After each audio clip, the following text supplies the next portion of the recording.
안녕하세요. 주식의 소리의 애솔입니다. 오늘은 참 말 많고 탈 많았던 크래프톤의 공모가가 확정이 되는 날이죠.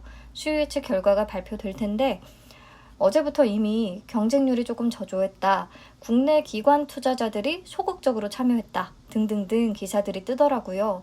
물론 워낙에 기관 배정 물량이 많다 보니까 기관들도 실수요 수준으로만 베팅을 해서 그런 부분도 있기는 할 텐데 확실히 SKIT 같은 그런 과열된 분위기는 아니었던 것 같아요.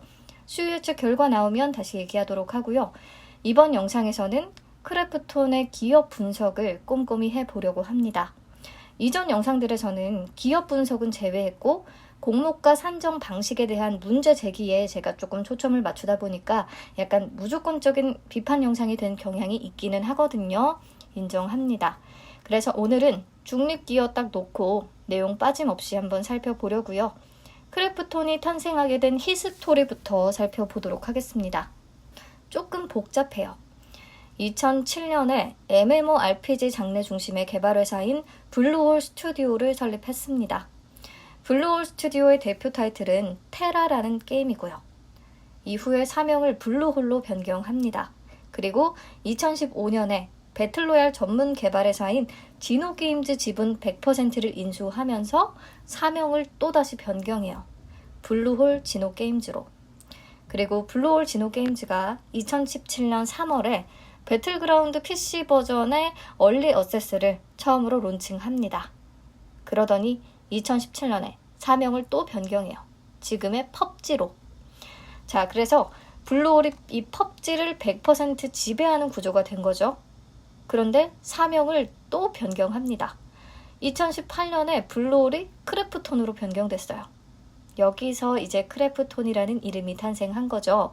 그 다음에 크래프톤이 펍지와 합병을 하면서 배틀로얄 장르 전문의 개발 사업부로 편제가 됐고요. MMORPG 장르 중심의 사업부를 아예 또 따로 물적 분할을 해서 블루홀 스튜디오를 설립합니다. 블루홀 스튜디오는 최근에 MMORPG 게임 엘리온을 한국 시장에 론칭을 시켰죠. 성과는 기대에 못 미쳤지만. 네, 히스토리 궁금하지 않다고 하실 수도 있지만 근간부터 살펴보면 좋을 것 같아서 한번 봤고요. 그래서 크래프톤은 블루홀 스튜디오와 펍지 포함해서 총 5개의 독립적인 개발 스튜디오를 보유하고 있습니다. 스튜디오마다 전문 장르가 다 다르고요. 독립적인 체제로 운영이 되다 보니까 저마다 온전히 제작에 집중할 수 있는 그런 최고의 환경이 조성됐어요. 이렇게 다양한 게임 개발 스튜디오들을 인수를 하면서 다양한 장르의 게임을 개발할 수 있는 그런 역량은 갖췄다고 보여집니다. 현재 회사의 주요 라인업은요, 너무 잘 알려진 배틀그라운드, 그리고 테라를 포함해서 엘리온 등등등 총 8개의 게임이 있고요. 당연히 회사의 주된 타이틀은 배틀그라운드 배그입니다. 그러니까 배틀그라운드 우리가 조금 더 디테일하게 살펴볼 필요가 있겠죠. PC 버전, 모바일 버전, 콘솔 버전 다 있지만 크게 PC와 모바일로 나눌 수 있습니다. 여기서 중요한 게 PC 버전은요. 글로벌 퍼블리싱을 크래프톤이 직접 하고요.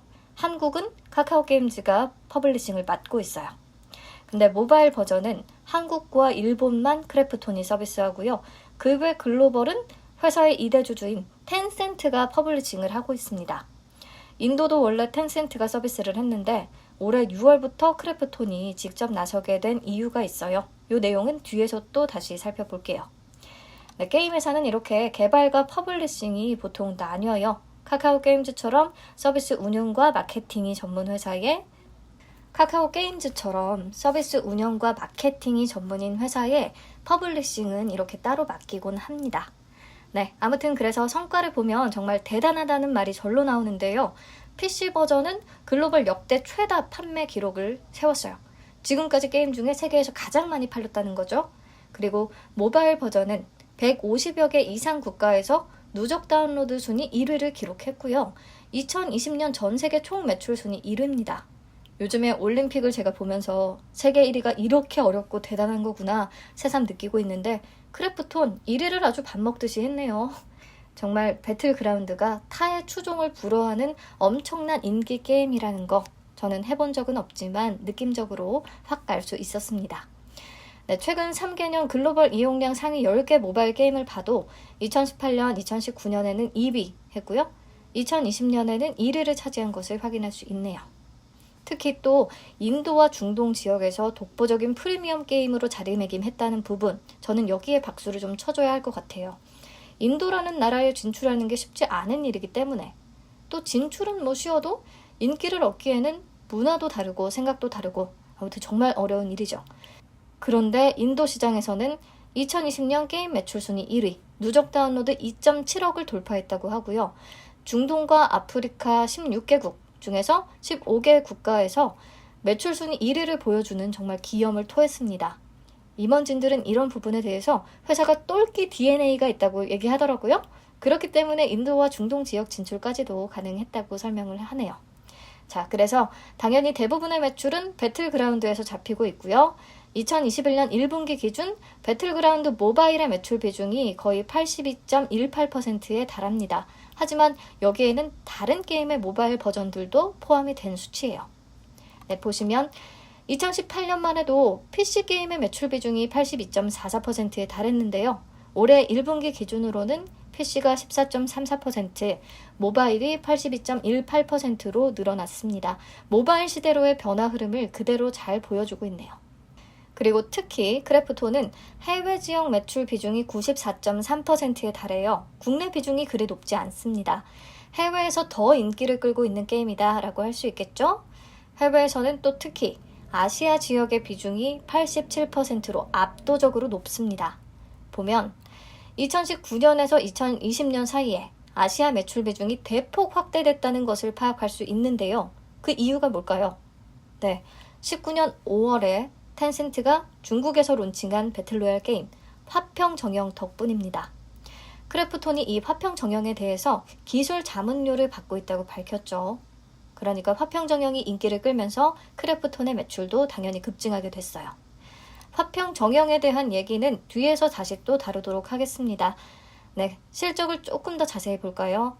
분기별로 나타낸 표인데요. 표는 이베스트 투자증권의 자료를 참고했습니다. 분기로 보면 2019년 4분기부터 실적이 가파르게 개선됐고 2020년 1분기에 굉장히 폭발적으로 증가한 것을 볼 수 있어요. 제가 빨간색 네모 쳐둔 부분이거든요. 네, 마찬가지 이유입니다. 텐센트의 화평 정형 매출이 대폭발했기 때문에 크래프톤의 매출도 크게 늘어날 수밖에 없었던 거죠. 네, 특히 기술 자문료는 수수료 매출로 인식이 되기 때문에 매출의 대부분이 영업이익으로 바로 잡힙니다. 그래서 수익성까지도 대폭 개선될 수 있었죠. 그런데 2020년 2분기부터는 실적이 다시 정상화되기 시작했는데요. 그래도 화평정영을 통한 매출이 일회성 요인은 아니라는 것을 확인할 수 있는 게 직전 연도 전분기 대비해서는 확실히 실적이 성장했어요. 매 분기마다. 그래서 꾸준히 매출을 발생시키면서 구조적인 성장을 이끌었다고 평가할 수 있겠습니다. 네, 연간 실적으로 보셔도 영업이익과 순이익이 2020년에 크게 성장했고 2021년 1분기도 좋은 실적을 기록한 편이에요. 특히 순이익률 굉장히 높습니다. 42.1%. 이 부분이 크래프톤 실적의 큰 장점이라고 할 수 있죠. 네, 재무 건전성도요. 부채 비율 업종 평균 대비해서 낮은 편이고요. 차입금 의존도 굉장히 낮고 유동 비율이 높아서 양호한 상태라고 보입니다. 네, 여기까지 회사의 기본적인 내용들은 다 살펴봤는데요. 그럼에도 크래프톤 정말 유독 논란거리가 많은 기업이에요. 그래서 투자 포인트와 문제점 오늘 다 살펴볼 건데 화평 정형 얘기가 나왔기 때문에 나온 김에 문제점부터 짚고요. 그 다음 투자 포인트 몇 가지 짚어보도록 할게요.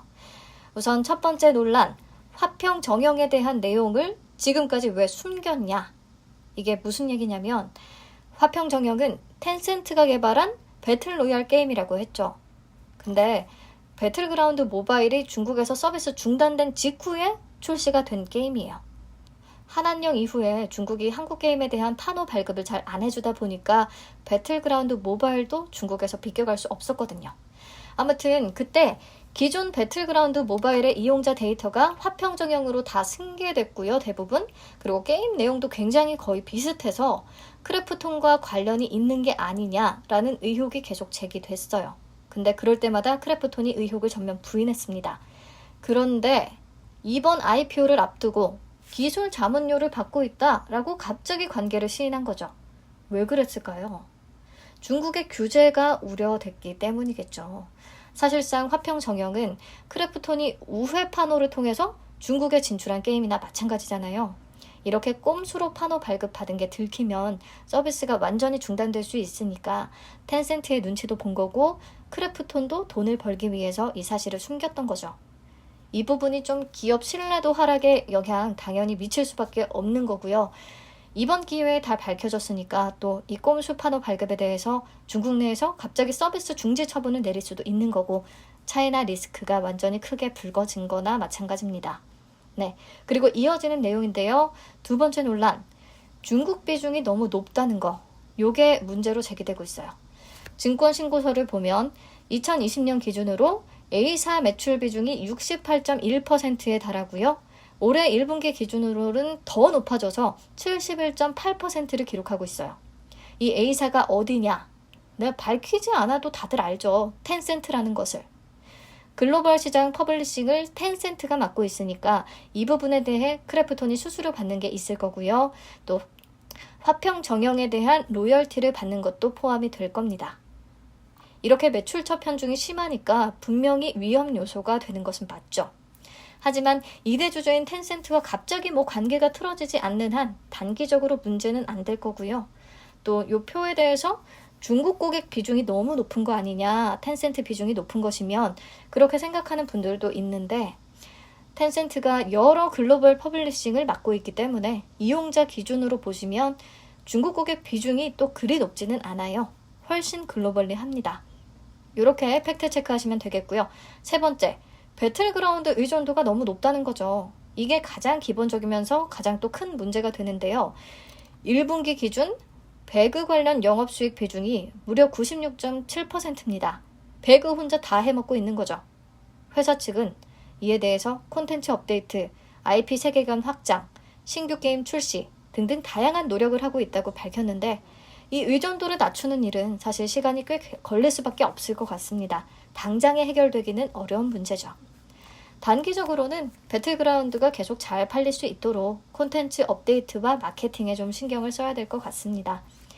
네, 그리고 마지막 네 번째 논란. 이게 사실 우리 입장에서는 가장 신경 쓰였던 일이기도 하죠. 공모가 산정 내역에 대한 문제. 정정 신고서 전에는 월트 디즈니를 비교 기업에 포함시켜서 욕을 진짜 많이 먹었고 또 비교 기업 펄을 계산할 때 순이익을 2021년 1분기 곱하기 4에서 연환산된 수치를 활용하다 보니까 NC와 넷마블의 퍼가 높아지는 상황이 발생했고 크래프톤은 1분기가 최대 성수기거든요. 그래서 1분기 연환산 순이익이 또 높여지는 그런 일이 발생했었죠. 결과적으로 공모가가 높아질 수밖에 없는 장치들 너무 눈에 띄게 보였다. 그래서 제가 공모가 관련해서 집중적으로 비판을 했던 거예요. 이로 인해서 정정신고서를 한번 제출하면서 비교 기업은 국내 게임사들로만 한정을 했고요. 적용 순이익은 2020년 온기와 2021년 1분기 연환산 순이익의 평균치를 사용하는 굉장히 참신함을 보여줬어요. 그럼에도 정정 후에도 제가 계속해서 문제를 제기한 이유에 대해서 간단히 말씀을 드릴게요. 사실 국내 기업으로 한정을 할 거면 아싸리 NC와 넷마블만 포함시켜도 충분합니다. 카카오게임즈와 펄어비스는 현재 실적 대비해서 고평가된 경향이 있거든요, 분명히. 이게 사실 큰 문제는 아니지만 적용펄을 높이기 위함이 아닌가 싶었어요. 그리고 기준순이익 요상하게 산술평균 내서 적용했다고 했잖아요. 사실 크래프톤과 비교 기업들의 2020년에서 2021년까지 실적 특성을 감안하면 이게 좀 형평성에 어긋나는 일이라는 생각이 듭니다. 크래프톤은 2020년 실적에 화평정영 기술 자문료 매출이 갑자기 대폭발해서 일회성 요인이 크게 잡힌 부분이 있고요. 반면에 비교 기업들은 2020년 실적에 강한 반등 요인은 없었습니다. 그리고 크래프톤은 2021년 1분기 이후에 기대 신작이 없어요. 올해 하반기에 뉴스테이트 버전을 출시할 계획이지만 실적은 내년부터 잡힐 예정이거든요. 반면에 넷마블과 카카오게임즈 NC는 하반기에 핵심 기대 신작들의 일정을 보유하고 있었습니다. 상황이 완전 반대인 거예요, 그러니까. 근데 이게 왜 문제냐? 보세요. 주당 평가가액을 계산할 때 크래프톤 적용 순이익에 비교 기업 평균 펄을 곱한 다음에 적용 주식수로 나눠서 계산을 하잖아요. 크래프톤의 적용 순이익은 2020년 일회성 요인으로 굉장히 높아졌고 2021년 1분기가 최대 성수기다 보니까 연한산에서 또 높아진 수치를 활용했고 결국에 이렇게 크래프톤의 적용 순이익을 높였고요. 비교 기업의 평균 펄을 계산할 때 시가총액 나누기 순이익으로 계산을 하는데 비교 기업들의 2020년 순이익이 낮고 2021년 1분기가 다른 분기에 대비해서 조금 부진한 바람에 퍼가 높아지는 일이 발생했어요. 분모가 낮아지니까. 네, 그래서 결국에 이 모든 것이 공모가를 높이는 요인들이 됐습니다. 물론 IPO 기업들이 공모가를 산정할 때 이렇게 비교 기업들과의 상황까지 다 고려해서 완벽한 밸류에이션을 도출해내는 것은 불가능하다고 생각합니다. 아는데요. 크래프톤의 경우에는 공모가를 높이기 위한 노력이 너무 눈에 보이다 보니까 더 비판을 하게 되는 것 같아요. 사실 1분기 포함해서 직전 4개 분기에 합산 순이익을 적용했다면 이 논란 충분히 피할 수 있거든요. 그렇잖아요. 1분기가 최대 성수기니까 단순 곱하기 4 하지 말고 전년도의 2, 3, 4분기 실적을 포함시키면 조금 더 현실적이게 되잖아요. 그런데 이렇게 되면 화평정영 터지면서 최고 실적 기록했던 2020년 1분기 실적을 크래프톤이 포기해야 되고 또 2021년 1분기 곱하기 4 요것도 포기를 해야 되니까 결국에 요상한 산술 평균까지 내면서 놓치지 않으려고 하는 모습으로 저한테는 비춰졌습니다. 모르겠어요. 제 눈에는 정말 그랬어요. 그래서 이런 행태 자체를 조금 비판하려고 공모가 산정 로직에 대한 문제점에 좀 포커스를 굉장히 맞춰왔어요. 그래서 저한테 회사에 대한 분석도 없이 무조건 까내린다고 불만을 제기한 분들도 많았는데 충분히 이해합니다. 그러실 수 있어요. 그런 분들은 오늘 내용 열심히 들어주시면 감사하겠습니다. 네, 지금까지 문제점 살펴봤다면요. 반대로 장점과 투자 포인트 몇 가지 짚어보도록 하겠습니다. 뭐니 해도 크래프톤은 NC 넷말불과는 무대 자체가 다르다는 거예요. 노는 물이. 세계에서 가장 많이 팔린 게임 중에 하나잖아요. 특히 미국과 중국 시장에서 동시 1위를 기록한 미국과 중국 모두를 사로잡은 정말 유일한 게임입니다. 이게 의미하는 바가 굉장히 크죠. 또 NC와 해외 매출 비중을 비교해서 보시면 NC는 국내 매출 비중이 81.3%에 달해요. 늘 꾸준히 이 정도였어요.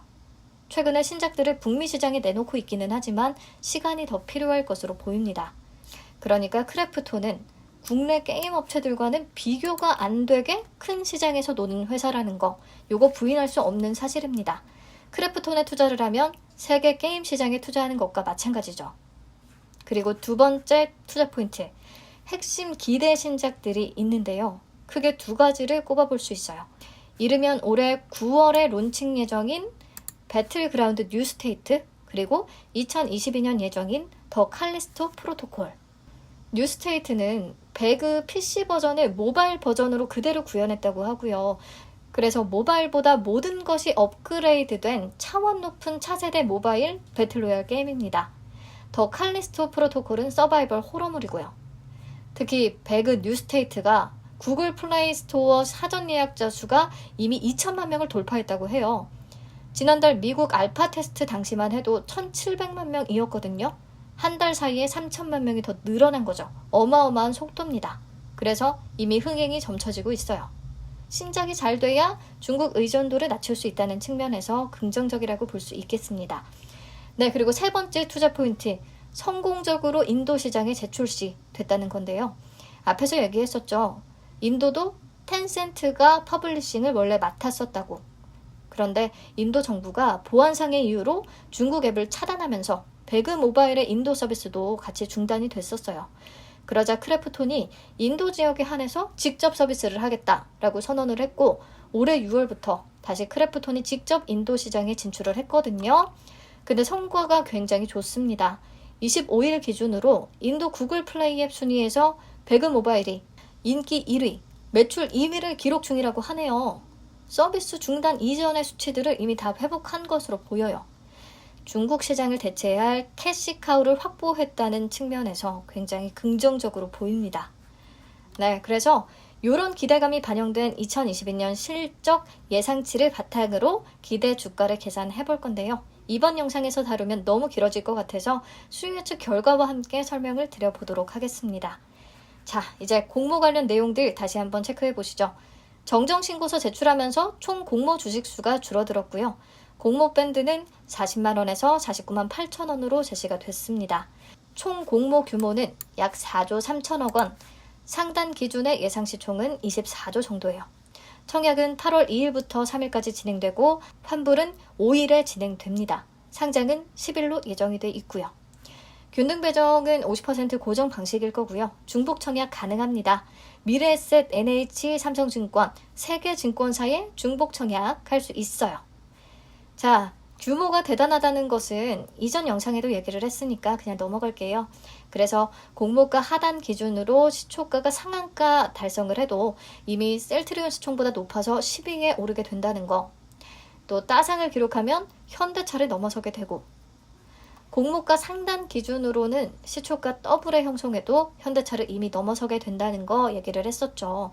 그래서 기대 수익률은 조금 낮춰 잡는 게 좋을 것 같아요. 단기로 접근하실 분들은요. 네, 그리고 총 공모 물량 중에 55%가 외국계 증권사에게 돌아갔기 때문에 상장일 외국인의 매도 공세와 낮은 의무부의 확약 비율이 위험 요소가 될 수 있다는 부분 인지해야겠고요. 구주 매출 비중이 35%나 되는데 장병규 의장이 소속된 벨리즈원 유한회사와 김창한 대표를 포함해 임원진들이 보유 주식을 매출로 내놨다. 그동안의 노력을 보상받고자 하는 것은 이해가 되는데 총 공모 주식수가 줄었는데도 구주 매출 주식수 똑같이 유지했거든요. 이게 좋아 보이지는 않습니다. 네, 다음 우리사주 미달 가능성 보시면 배정된 금액이 약 6,923억에서 8,620억 원 규모인데요. 직원 수 1,330명 기준으로 1인당 평균 배정 금액은 6.5억 원 정도가 됩니다. 단순 계산했을 때요. 직급별 차등 계산 안 하고. 그래서 보면 6.5억은요. 조금 부담스러운 수준인 건 맞아요. 대출을 지원해 준다고 해도 좀 부담스럽기는 하고요. 크래프톤의 우리사주조합 청약 결과가 굉장히 중요한 이유가 카카오뱅크와 SD바이오센서 1인당 평균 배정 금액은 비슷했는데 청약률이 극명하게 갈렸죠. 카카오뱅크는 청약률 97.35%를 기록했잖아요. 우리사주는 1년간 보호예수로 묶이는 만큼 직원들이 이 회사의 미래를 좀 어떻게 보고 있는지 이게 청약률로 드러난다고 생각합니다. 그래서 크래프톤도 직원들의 청약 결과가 굉장히 궁금하네요. 이번 공모를 통해서 공모자금의 70% 정도는 인수합병에 사용할 계획입니다. 게임 개발 스튜디오들 더 늘려가면서 개발 역량을 키우겠다는 뜻이죠. 네, 넘어가서 위험 요소로 유통 가능 물량 체크할게요. 상장 직후 유통 가능한 주식수 비율로 41.47% 굉장히 높은 편입니다. 심지어 금액으로 계산하면 10조예요. 그리고 기존 주주의 비율이 27.31%나 된다는 거 분명히 위험합니다. 카카오뱅크의 유통 가능 금액이 5조를 넘어가서 와 이거 진짜 어렵겠다 모르겠다 싶은데요. 크래프톤 10조라니까 아예 감이 안 옵니다. 분명히 뭔가 쉽지는 않겠다는 느낌이 오네요. 네, 영상 길어서 지루하셨죠? 이제 청약 한도와 배정 물량 확인하고 진짜 마칠게요. 청약 한도 화면 통해서 확인해 주시고요. 미래에셋은 온라인 청약 시 수수료 2,000원이 부과되는데 환불 시에 징수합니다. 비대면 계좌에 한해서 청약 당일에 개설 후 바로 청약 가능하고요. NH투자증권은 온라인 수수료 무료네요. 8월 1일까지 개설해야 청약 가능합니다. 삼성증권도 온라인 수수료 후불로 징수를 하고요. 8월 1일까지 개설하셔야 돼요. 내용 다시 한번 보시고요. 최소 청약 수량은 10주입니다. 공모가 상단 기준으로 필요한 청약 증거금은 249만 원 되겠습니다. 네, 배정 물량은 크게 차이는 안 나는데요. 미래에셋이 가장 많은 물량을 받았습니다. 균등도 크게 차이는 안 내네요. 비슷비슷할 것 같아요. 청약 건수나 경쟁률이나. 우선 여기까지 보고요. 균등 예상이나 비례 경쟁률 예상은 수요 예측 결과 자료와 함께 해보도록 하겠습니다. 긴 영상 시청해주셔서 정말 진심으로 감사합니다. 도움되는 정보였기를 바라요. 다음에 다시 찾아오도록 하겠습니다.